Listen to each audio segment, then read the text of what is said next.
we're going to go over on how to set up a wide drop or drop nozzle configuration. First thing that we need to do is take pictures of all of our settings. I take a picture of this home screen here, and then hit gallons, and I take a picture of my tank capacity. That way I remember to enter it back in. Press your wrench, boom nozzle, nozzle bounds. Take a picture here. Normally these settings do not change. Nozzle setup, take a picture here. Your valve size may be 15.5 or 24 depending on what style valves you have. Press soft boom, take a picture of your soft boom settings. Press your check mark. You're going to have different profiles down here. When I'm setting up a wide drop configuration, I normally don't care about my other profiles that I have on my spray configuration. Press your wrench, boom nozzle, recirculation. If you're running your recirculation through the PinPoint, this setting might be changed, or some of these settings might be changed. If you don't have recirculation, it's going to be set to disabled. If you have a rogator where the recirculation is only being used on the machine side, these are going to be set to disabled as well. Hit back, hit pressure, pump setup. Take a picture here of both of these screens. Your servo minimum, servo maximum are going to be numbers that you need to pay attention to. Sensor setup. Take a picture of these screens. If you're using a capstan pressure sensor, these settings will not change. You want to double check them. Make sure it's 0.5 to 5 volts, 100 psi. If you're using a different pressure sensor, these settings could be different. Control tuning. Take a picture here. Your system gain might be a little bit different. And if you have a check valve, you could have a run hold delay. Go back. Let's go into our flow settings. Flow meter setup. Pay attention to your meter 1 minimum, meter 1 calibration. Meter 2 will not be used, or you don't have to worry about changing those settings unless you have a fill flow meter or another flow meter. Flow meter sense resistor. Take a picture, just make sure you have it, make sure it matches what you have. Hit your back button. I take a picture here. I normally don't change anything on this screen.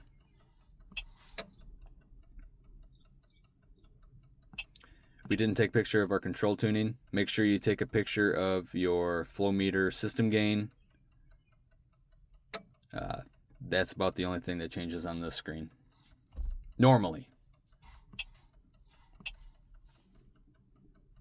Nothing happens under maps. Navigation. Vehicle. Take a picture of all of these settings. Your implement. ISO look aheads should be at 0 because we want the task controller to be doing the look aheads.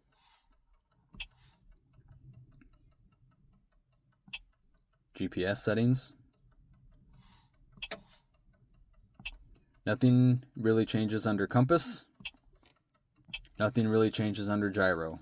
But again, I take pictures of all of the settings, that way there is no question. Initial setup. Configuration. Take a picture here. Your master switch source, boom switch source. Those are machine specific. Your nozzle spacing. Some nozzle spacings might be scrunched in a little bit if they have an extra valve, such as a Hagee or a Miller. When we set up our wide drops, we're going to use a regular 15-inch nozzle spacing, even if your spray nozzle spacing is squeezed in, to get rid of that nozzle flicker on the outside. Make sure your total number of valves is what you actually have on the sprayer. This is a 60-foot sprayer, so it's 49 valves. Max TC sections. Make sure we take pictures of all of that.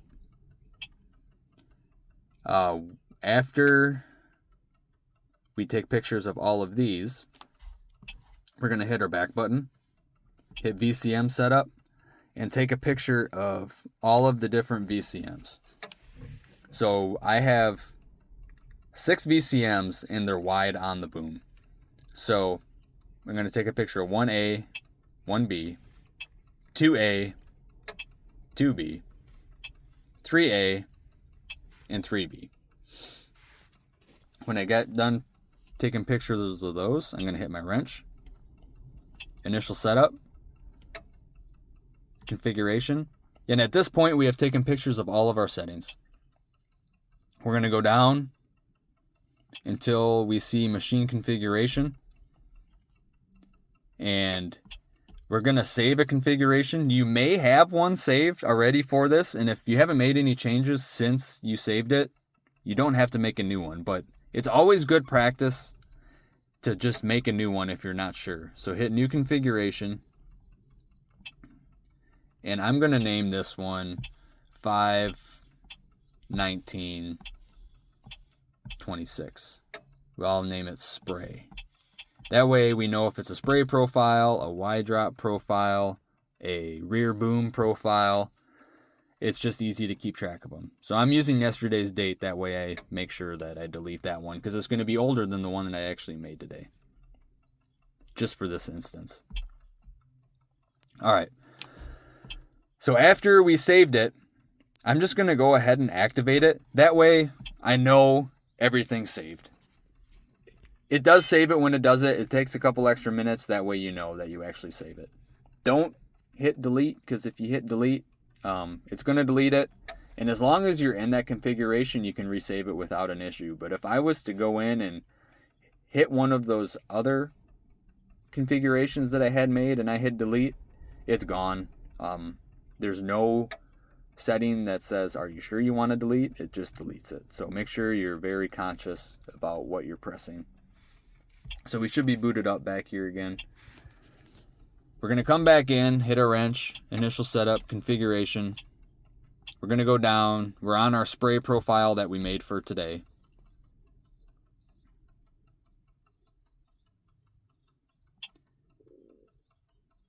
So then we're going to find factory reset. We're going to factory reset this. And the reason that we saved that configuration before was because when we factory reset it, we erase all the settings back to factory defaults. And as long as we have that configuration saved, we can always bring that back. No matter how many times we factory reset it, we can bring all those settings back. The only time that you're not going to be able to do that is if you upload new software that is not compatible with your old configuration. If too many things changed, you're going to have to enter all your settings in, which isn't a big deal. As long as you have all of your pictures that we took, it's pretty seamless to enter in all that data. Once we pop back up, then we're going to start setting up our Y drop configuration. I always like to just make sure I hit RTC and select a pressure. That way when we go to test it, it sprays right away and we're not wondering why. I'll hit this tank capacity because I always forget to enter that. I'll put that back at 555. But the first thing that you really should do is hit your wrench, initial setup, configuration, come down to your nozzle spacing. We're going to change that to 15 inches. We're going to confirm our total number of nozzles matches what's on the sprayer, which is 49. Our max TC sections we need to have equal to or greater than 49. We're going to enter 50. Our selected VT matches. Since I'm in here, I am going to change my boom switch source to on screen, and now all my configuration settings are done. We're going to go back. We're going to hit VCM setup. We're going to confirm that our VCMs are in the correct orientation, and they may not be after a factory reset. They will always, 1A, all the 1s, all the 2s, all the 3s will always be either a 1, 2, or 3, but it may get flip-flopped on there because these are different CAN channels. They are wide on the boom. So 1A is correct. 1B is correct. 2A is correct. 2B is correct. 3A is not correct. So that means 3B is not correct. So I need to flip-flop these. So I know that these are incorrect because I put them in order of serial number. And that's 774 down there. And that's 772. So I'm going to swap this VCM. So you hit swap VCM. So now 774 is 3B, which is great, except it's going the wrong way. So we're going to swap ends on that one and then swap ends on this one. And now they're wide where they should be on the boom. And you can see here, 3A, this is the VCM here, and the tail's going that way. 3B is mounted right here next to 3A, and then it's going that way. So you can tell that that is correct now. So the next thing that we're going to do is hit a wrench, hit boom nozzle, nozzle setup. I'm going to change this valve size to 24 for all valves. Hit my soft boom, enter my soft boom settings.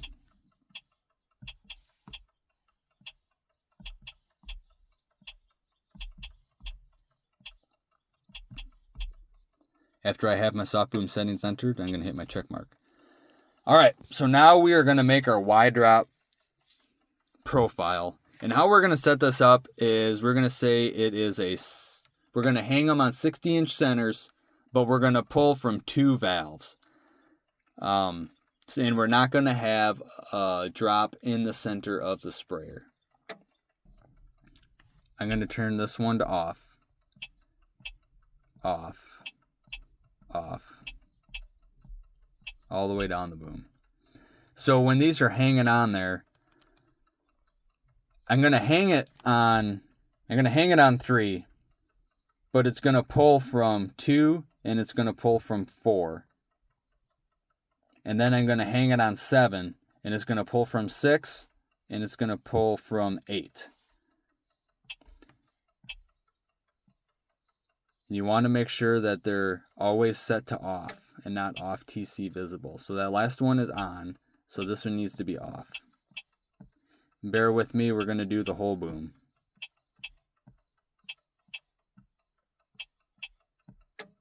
Nope, see, you got to be very careful. That's got to be pulse. That's got to be off. That's on. This one is off.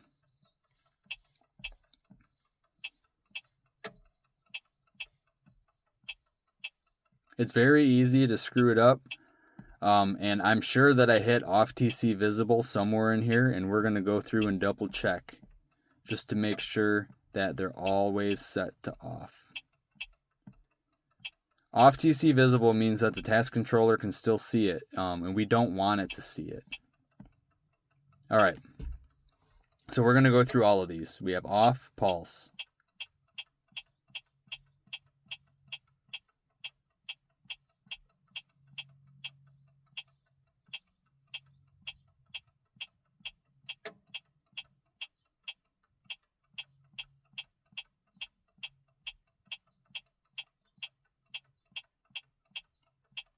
All right, I did a good job. None of them are set to off TC visible. You really want to double and triple check that just to make sure. All right, so then when we get these set up, we're going to go and our tip size, it factory defaults to 10. These are number 98 orifices, which has a gallon per minute of 12.5, or it's a tip size to 12.5. You find that by looking at your orifice chart. So number 98, it will say 1.25 gallon a minute at 40 psi. And you just move that decimal place over. After we get that set up, I normally name this one wide drop. That way I make sure, or I know that I'm on my wide drop profile.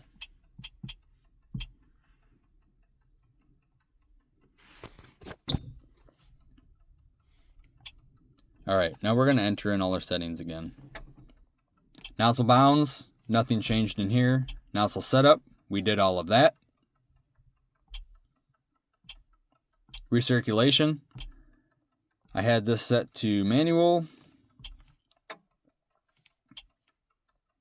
Pressure, I had 30 and 75. Nothing else under here changed. Sensor setup, I have a capstan pressure sensor. Nothing changed here.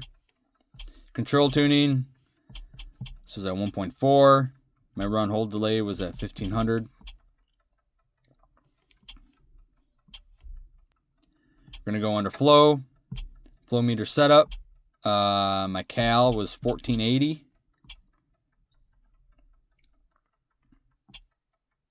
All of these match. Control tuning. System gain was rather high, 1.8.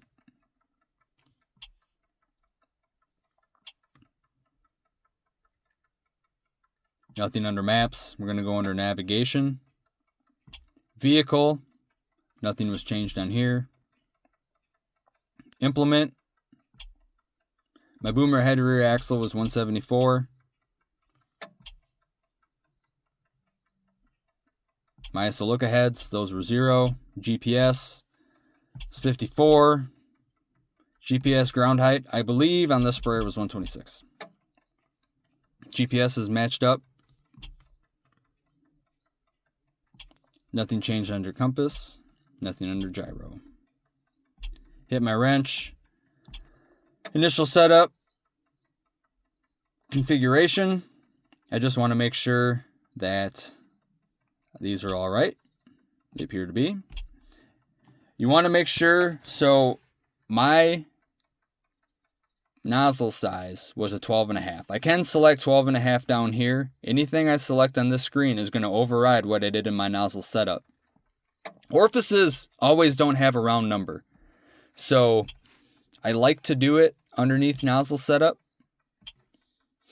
and have it set to custom on the main screen. You know, because it could be a weird nozzle size of 12.2, you know. If you were only pulling from one valve rather than pulling from two valves, you're going to have to double that tip size. So if it was a 12.5 based on the orifice chart, you're going to have to set it to 25 if you are pulling from one valve going to two orifices. But since we're pulling from two valves going to two orifices, we can use the correct tip size. So now that we have all of our settings, we're going to make sure that's on custom. Press our wrench. Initial setup. Configuration. I like to do a software restart to make sure all of my settings change. Make sure they all save. We're going to do our software restart, wait for it to pop back up, and then we're going to make a new Y-drop configuration.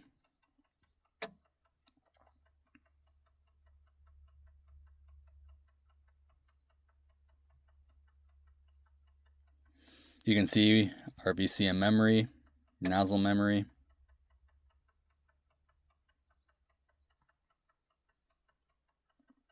All right.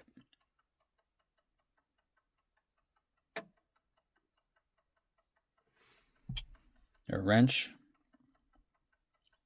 initial setup, configuration. We're going to go down until we see machine configuration. We're going to hit new config. I'm going to hit new config, and I'm going to name this Y-drop. I'm going to use the same date I did on the other one because I want to delete these later, just because these are just for show. So Y-drop 5/19/26. All right, so now we have this configuration saved. So we're going to have to make a new egg leader machine configuration. To do that, we're going to hit our back button, hit setup. We're going to hit new. We're going to hit application. We're going to select add a vehicle. And we're going to say that this is a Hagi DTS. So it is a self-propelled applicator, Hagi DTS 10. You can see here that it brought over 24 sections. The swath width is a little bit different. That's okay. It's about 60. So number of sections 24. We're going to have to enter in our capacity. 1,000 gallons. We're going to go through all of these.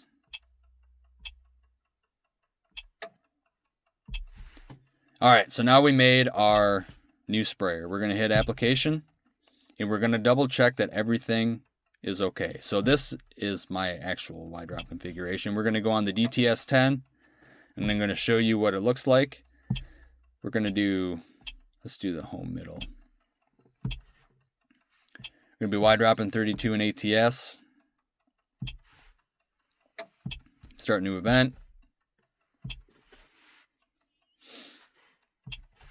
And you can see here that all of the sections are equal. They all look good.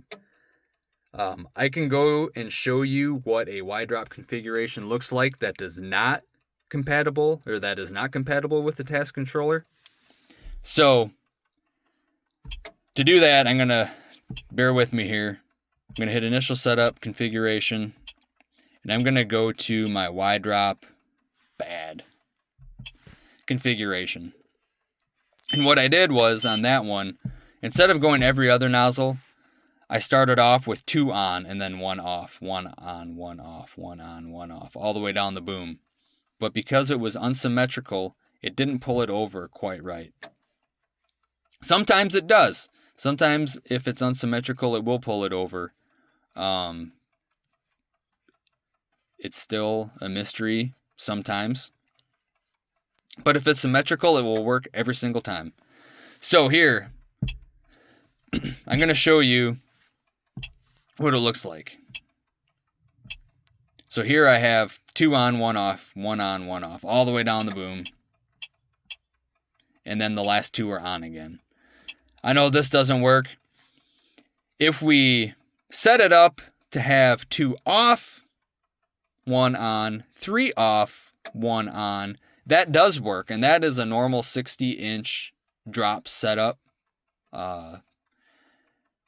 Hanging, only using 1 valve. So if it's 2 off, 1 on, 3 off, 1 on, down the boom, that works. This doesn't work with 2 on, 1 off. And it'll just take some playing around to figure it out. So we're going to start our job. Application. We don't have one made for that one yet. So we're going to hit setup, new, application, make a new one, self-propelled applicator. We're going to say this is a Hagee. We're going to say this is a STS-10. Edit container, 1,000 gallons.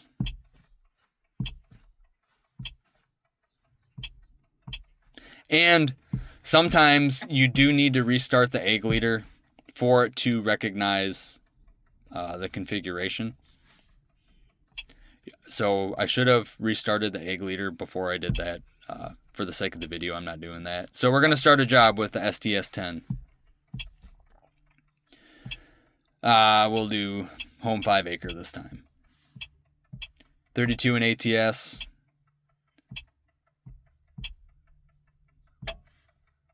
All right. So here you can see that the outside sections on both sides have weird section widths, and there's a little gap between the second and third section. And that is an example of a wide drop configuration that is not compatible with the task controller. So you're just going to want to figure out which ones work and don't work. Being symmetrical is the easiest way to make sure that it's going to work every time.